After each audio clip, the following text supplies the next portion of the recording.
In this video, we're going to talk about the top 8 steps Dave Ramsey going from broke to millionaire. So before starting, please do like this video and subscribe to the channel for future updates.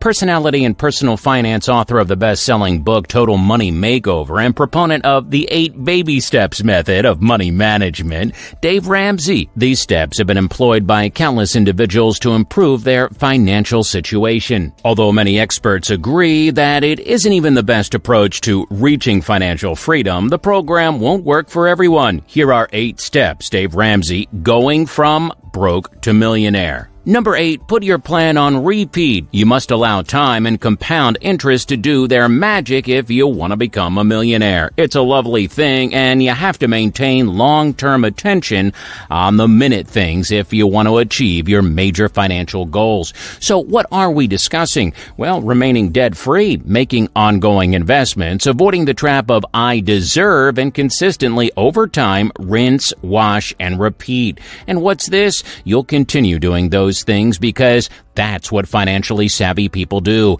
Even after you reach that $1 million milestone, you continue on. In addition, Dave's most recent book, Baby Steps Millionaires, don't merely instruct you on what to do if you want to learn more. Additionally, it instructs you on when, how, and why to perform the action. Get a copy right away to discover how to overcome the obstacles standing between you and your financial success. Number 7, build wealth and give. After you complete this phase, you ought to be debt-free. Now that you have all of your money, you may bless others by giving to your favorite charities and deserving causes, says Camel. Giving is a nice idea, but first, the experts advise that you take care of issues like medical, disability, and long-term care insurance.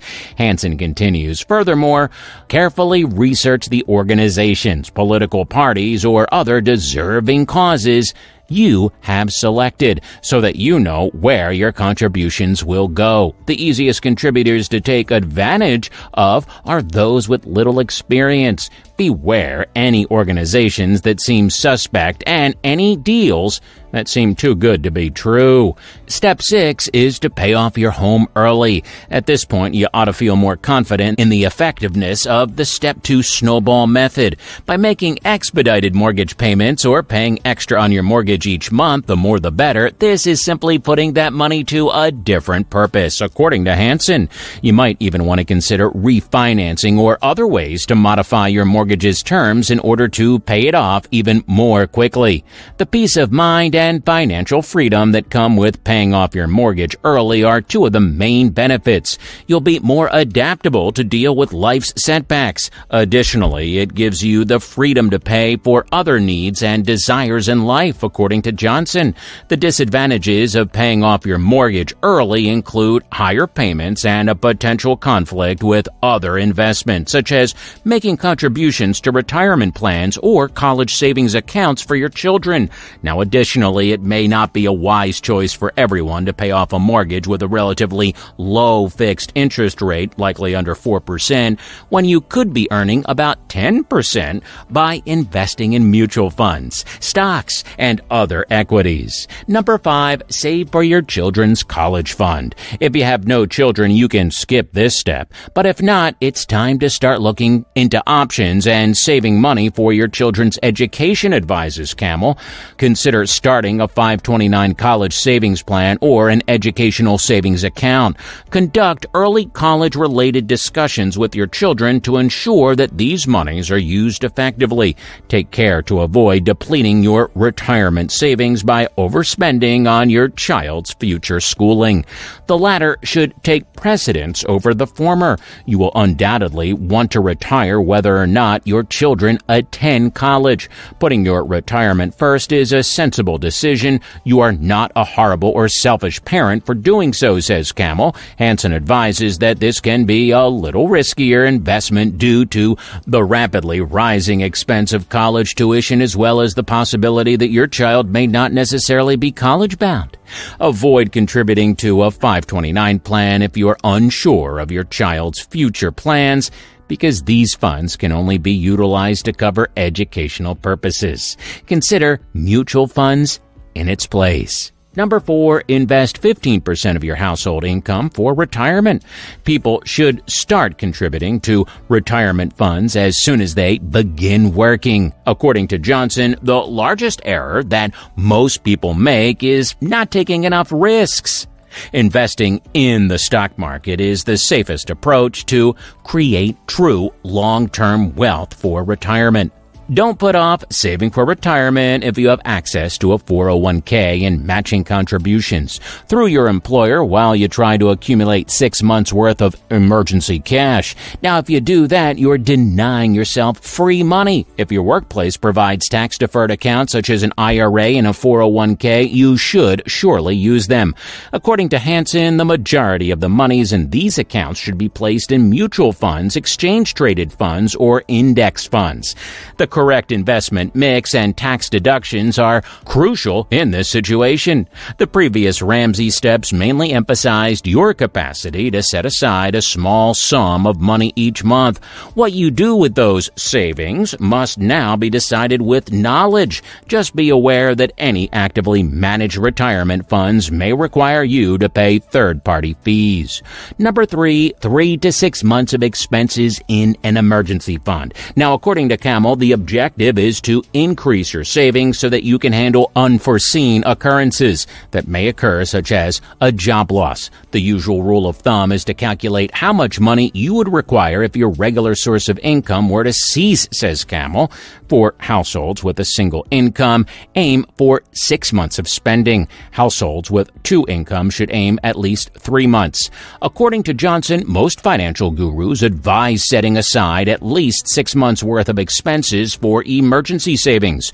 These funds should presumably be invested extremely cautiously, perhaps in a money market fund or a bank savings account. Hansen agrees that putting 3 to 6 months' worth of expenses into a higher yielding savings account of some kind may provide a larger rate of return. If you're unable to save enough money for 3 months' worth of costs, save what you can instead, since anything is better than nothing. Number 2, pay off all debt except your mortgage using the debt snowball method.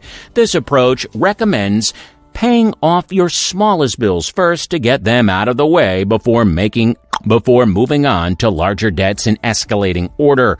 Begin by making a list of all your debts, barring your mortgage, in order of the largest to smallest, regardless of interest rate. Then, Camel suggests starting with the smallest tasks first. You should pay the bare minimum on all other debts. However, put as much money as you can towards completely paying off your smallest debt until it's gone. The snowball approach works because it focuses primarily on behavior modification. All of the money left over after paying off your smallest obligation goes towards your second debt, and more money equals more snow. Remember that you'll require greater financial flexibility to make extra payments on a single obligation each month, because the more you pay, the quicker the debt will get paid off. This strategy only functions if you refrain from taking on new debt. If you can, try to stay away from significant finance transactions, advises Hansen. With some loans, it's crucial to take into account factors like interest rates and early payoff fees. As an alternative, think about using the avalanche strategy, which suggests paying the minimal amount due on each of the obligations each month, then using any remaining funds to settle the ones with the high interest rates. As a result, more money will ultimately be saved from having to pay interest. Number 1, save $1,000 for your starter emergency fund.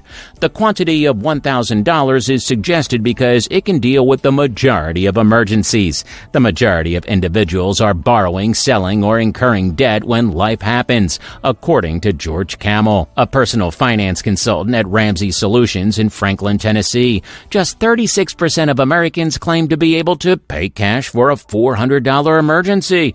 Making emergency savings automated is advised by Robert Johnson, professor of finance at Creighton University in Omaha, Nebraska. Have money deducted from each paycheck and sent straight into an emergency savings fund, he suggests. The account would be relatively low risk, such as a bank savings account or money market fund. Naturally, it can be difficult to save any money if you have a really tight budget, as Melanie Hansen, editor-in-chief of Eddy Refinancing, points points out. She cautions that may not last if you truly have to strain your budget to save this $1,000 as rapidly as possible. It could be preferable to make a little contribution and move more slowly towards your objective than to stretch your financial resources.